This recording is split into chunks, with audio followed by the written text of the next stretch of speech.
Hello, my name is Simon Miller and welcome to a brand new week of Ups and Downs. The old schedule is out the window, it's dead. I took it behind the woodshed this morning and I cut it up with an axe until it was deceased. I know that's a little bit too much, but I'm just trying to emphasize the point because, of course, we are about to go through Raw Ups and Downs. That hasn't changed. Monday night is just the wrestling night, as you know. But then Thursday, what kind of day is Thursday? It's Ups and Downs for AEW, and then Saturday, it's Ups and Downs with a brand new version of SmackDown. But for now, we do have to go through Raw, and I know you just want to talk about the end bit. Don't worry.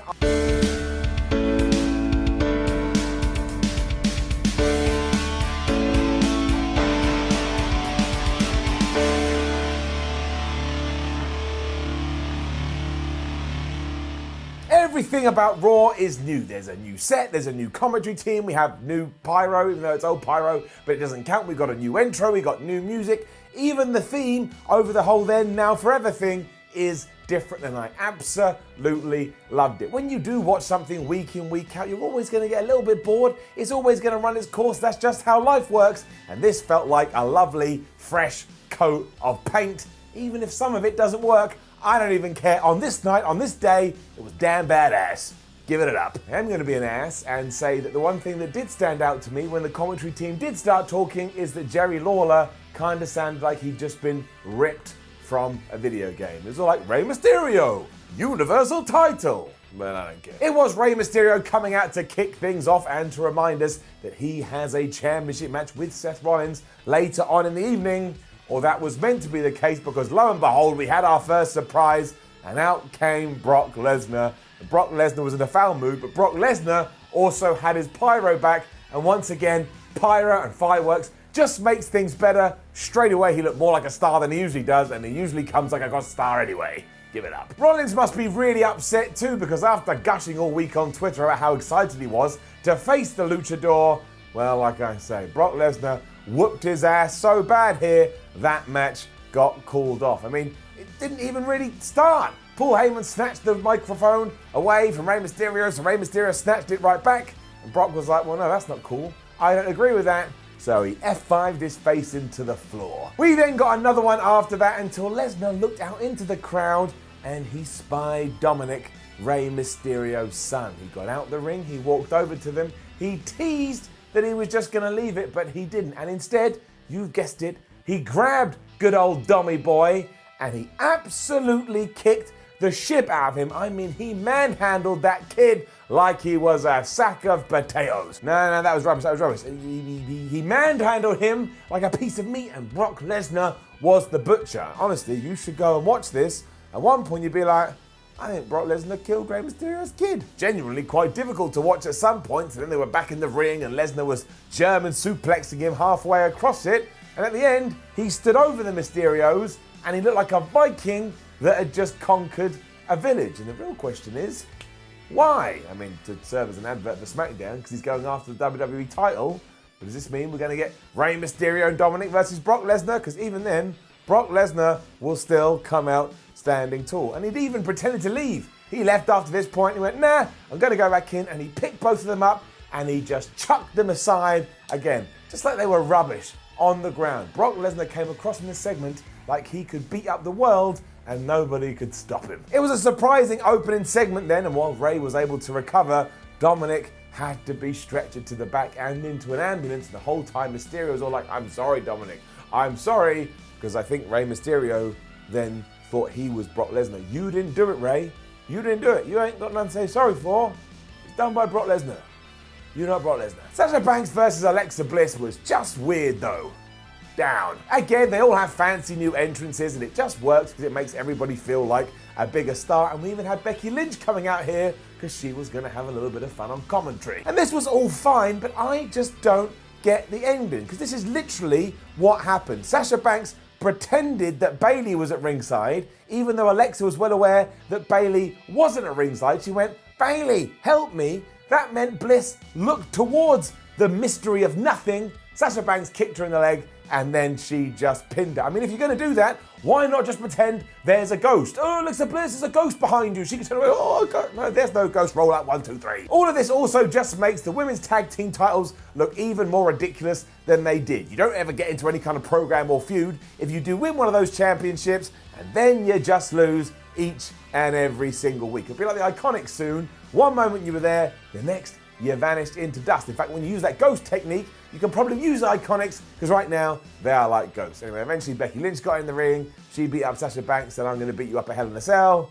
all the usual stuff. I mean, everything around this was fine, but that finish was absolute pants. The best part was, though, halfway through the actual match, you heard sirens in the background, which, as the commentary team told us, was the ambulance taking Dominic away. But for a split second, I was like, oh my gosh, Scott Steiner is back in the WWE. WWE then reconfirmed that yes, The Rock is going to be on SmackDown this Friday, and I'm going to keep everything crossed that finally Eric Rowan gets his revenge, given the travesty that he was involved in at WrestleMania 32, and we also had an interview with Seth Rollins. He is furious at Brock Lesnar for ruining his match with Rey Mysterio, but he's also scared of Bray Wyatt. But don't worry about that, don't worry, because Seth is going to burn it down and he's going to survive and prevail. You know, he's basically using words and phrases that nobody would ever use unless it was printed on a t-shirt. It was Bobby Roode and Dolph Ziggler versus Heavy Machinery after this, and it was just good stuff. World Tag Team titles are on the line. Give it up. It was just a tag team match, but I mean that as a huge compliment. Otis and Tucker got their stuff in, Dolph and Roode got their stuff in. That was that. That's what happened. I guess the tag team champions won because they are the tag team champions, and therefore on paper they should be better. I mean, Dolph Ziggler super kicked Tucker, and then he got glorious DDT, and he lost. Fine, do more of this. It was easy to watch. Otis is great. Not sure if I feel the same way about Miz TV. It was, of course, Ric Flair and Hulk Hogan guesting, and it was kind of equal parts brilliant, but also equal parts awful. They did tease at one point that they were actually going to do Hulk Hogan versus Ric Flair, and I almost fell on the floor and super glued myself to it, because therefore I would never be able to watch it no matter how hard I tried. And let's face it, when it comes to Saudi Arabia and Saudi Arabia money, it's already been proven that nothing is off the table. And I don't mean to be horrible, I never want to see that match. And the reason I mention Saudi Arabia is because it does tie into Crown Jewel, which is going down on the 31st of October 2019, because The Miz was here to announce that it's going to be Team Hogan taking on Team Flair at that event, and it was a time to announce some participants, because the captain of Team Hogan is going to be Seth Rollins, the captain of Team Flair is going to be Randy Orton, and on Hulk Hogan's team is also going to be Rusev, and on Flair's team is also going to be Baron Corbin. So unless all these guys are going to be on the same brand, we've already killed the draft, and the draft doesn't even happen for another 10 days. Brilliant. Good stuff, happy days. Anyway, we did tease a match here between Rollins and Orton after Randy had told Seth to take his head out of Hulk Hogan's ass, not literally, but it still made me laugh, and we were going to get that before Baron Corbin did run down, which allowed Randy Orton and King Baron to just beat up Seth Rollins. But then Ruru came out, he made the save, and that's basically how we found out the first two, well, I guess participants on both teams. Ended with the good guy standing tall, and don't worry, this ain't over yet. There's still more story to be told on this evening when it comes to all of this, and it probably would have been better if that wasn't the case, but it is. Let's keep rambling.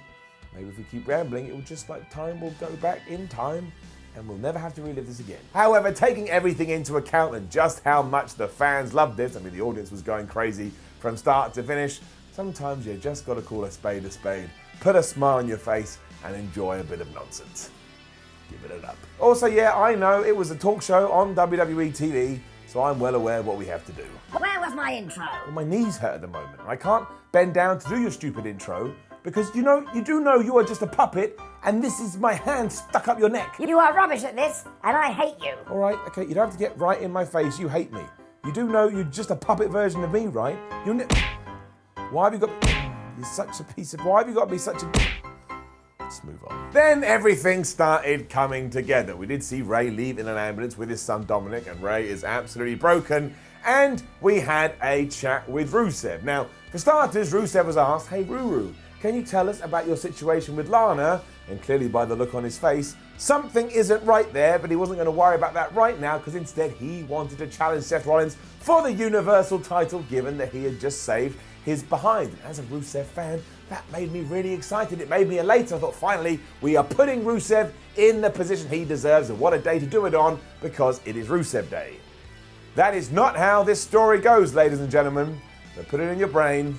We're going to get there. We also had another AOP promo, and they remain spiffing. Hopefully they get a big push soon. For some reason, the Viking Raiders then beat Gallows and Anderson again, and I can't figure for the life of me out why. Down. It didn't even make sense why they would tangle again, given that 7 days ago the Viking Raiders beat Gallows and Anderson really easy, but clearly somebody backstage went, oh yeah, we don't like the OC, so flub them, and they booked him into another match, and once again they lost in around about 10 minutes. I mean, Ivar gave Gallows a big splash from the top, done and dusted. This will only make sense if Gallows and Anderson are being shifted to SmackDown, and we thought, well, we can give a big push for the Viking Raiders in the meantime.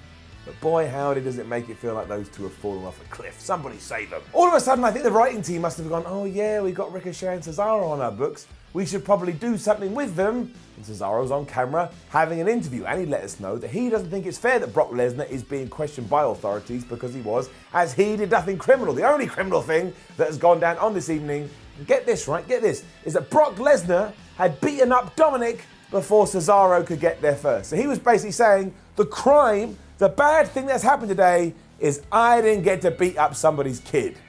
Cesaro is great. Rick eventually turned up and said you shouldn't talk like that about Rey Mysterio, and they had a match. Give it up. It lasted less than 3 minutes, and of course Cesaro lost, but I like that because it means we can bring back the Swiss stock meter, or whatever I called it, I forgot the name, but now it's going to be called the Swiss stock meter, then SSM, which of course is a stock meter which has been on 0 ever since we debuted it, and it will go up in numbers if Cesaro ever wins a match. That's why it's going to stay on 0 forever, because that's why we brought it in. Cesaro is much like Sami Zayn, and he never wins a match despite being an exceptional wrestling talent. Ricochet hit his own version of the West Coast Pop to win the thing, which did look amazing, by the way.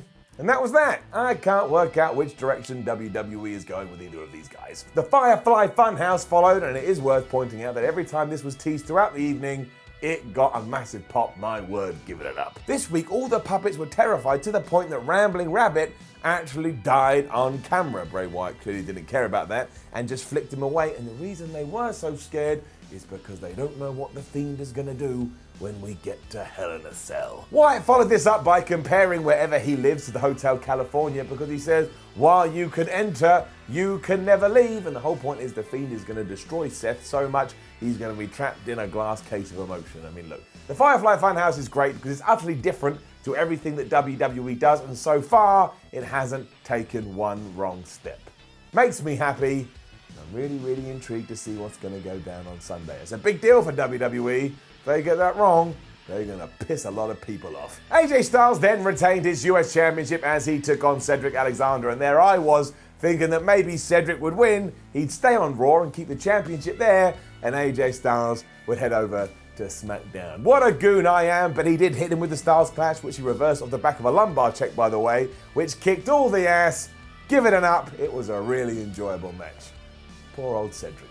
The Street Profits then had their one segment to show, even though at one point they were all over the damn thing, but whatever, don't worry about it. They bigged up Hell in a Cell, promoted the fact they've got a tag team match on NXT, but also reminded us, you don't say the Fiend's name 3 times, because if you do, he will appear. But yeah, right, what kind of nonsense is that? It's not a horror film, is it? I mean, look, the Fiend, the Fiend, the Fiend.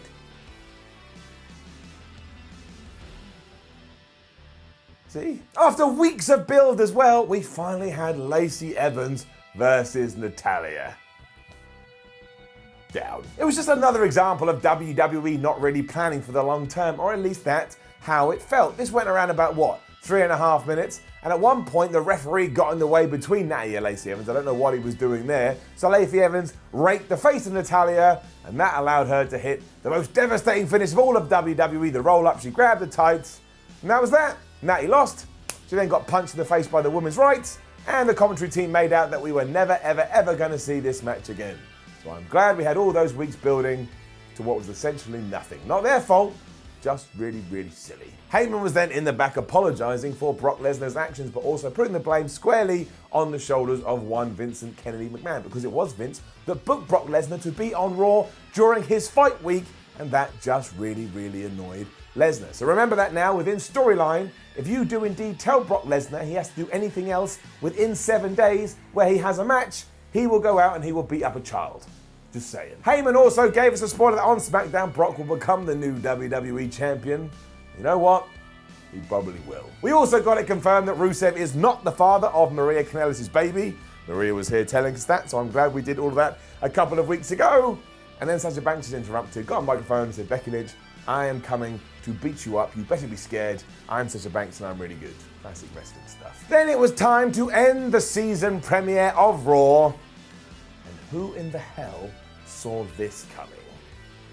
Down. It was Rusev versus Rollins for the Universal Championship, and in no way did I ever think when that did happen, I was going to be giving it a down. I was so excited to see Rusev in this kind of position. And look, before the madness did happen, this was a really awesome back and forth. We even had a load of Bray Wyatt teases because the Fiend kept flashing up on the Titantron and kept saying, let me in. I mean, it's everything you would have expected, and it was just a rollicking good time. The match then continued on, and all of a sudden, it hit a brick wall because Bobby Lashley's music played, and that was kind of interesting. You're like, oh wow, season premiere, old stars coming back. Bobby Lashley, what's he going to do? Maybe he's going to have a feud with Rusev, which he likely is, but it's what he did next. He kept signaling to the back until none other than Lana came out and was like, oh, it's another shock, it's another surprise. How is this going to tie in? They then hugged, looked at each other, and kissed for around about 65,722 years. I am pretty sure the human race died out and reformed the amount of time they were making out for. I mean, what was this? What am I meant to think? That within the world of the storyline, Bobby Lashley and Lana got together and said, here's what we're going to do. We're going to interrupt the main event. We're then going to go out there. We'll then kiss for ages, and we'll make sure that my theme, this is Lana talking, Lana's theme is going to keep playing for the entirety of the whole thing, which will make it seem even just more surreal. It was so strange, and it was just so perplexing. And Rusev just stood in the ring looking really sad, which he would do, of course, because his marriage is now falling apart on Rusev Day. But why didn't he go up there and start kicking Bobby Lashley's ass? But don't even worry about that, because then someone backstage went "Mah" and hit the 180 button, because then the lights went out and Bray Wyatt, or at least the Fiend, was in the ring and he was absolutely murdering Seth Rollins. In fact, the kissing was so weird. Roll it. Hello everybody, my name is another version of Simon Mello, for some reason wearing a crown on his head, because why the hell not, and welcome to the first ever episode of Nobody Kisses Like That, because Bobby Lashley and Lana, not only was your smooching really awkward, but nobody would kiss for that long in a public space. You're not thinking about other people, and again, it's just something that nobody wants to see. Also, at one point, Lana's foot was just up in the air like she was some kind of synchronized swimmer. Nobody kisses like that. Oh, and I forgot throughout all of this, Baron Corbin and Randy Orton were also standing at the top of the entranceway, laughing like two teenagers who had just discovered pornography. I mean, it was just so crazy. It was like a train wreck to end the damn thing, and to tie Bobby Lashley, Rusev, and Lana into all the scary, spooky stuff with Seth Rollins and Bray Wyatt, the Fiend. I don't know if my brain can take it. Also, yes, I'll get in there first. I know now you're already on Instagram or Twitter, and you're going, well, I can see pictures of Rusev and Lana at home and they're really happy. That's just social media and wrestling in 2019. Don't worry about it. Worry about the fact that this storyline was even brought back up from the dirt. Because we had this with Lana and Summer Rae and Rusev and Dolph Ziggler like a few years ago, and that was an utter bust, so I do not understand why they think it's going to work now. I mean, give them the benefit of the doubt. Let's see what direction they're headed in. But what was a really good Raw, give me my spinny arrow, give Raw an up, ended, honestly, just I don't know what to say. I don't even know what to say about it. I could have come up with 42 different endings, and none of them would have said Bobby Lashley returns, and then he just makes out with Lana for a bit. I don't even know. Don't forget to leave a comment below and let us know what you think about all of this. Like, share, and subscribe. Head over to WhatCulture.com and read yourself some articles. Follow WhatCulture on Twitter, WhatCulture WWE. Watch more videos here on WhatCulture Wrestling. My name is Simon for WhatCulture. Thank you very much for watching. And remember the new schedule. Thursday, Ups and Downs AEW. Saturday, Ups and Downs for WWE SmackDown. We've also got a little treat on Wednesday.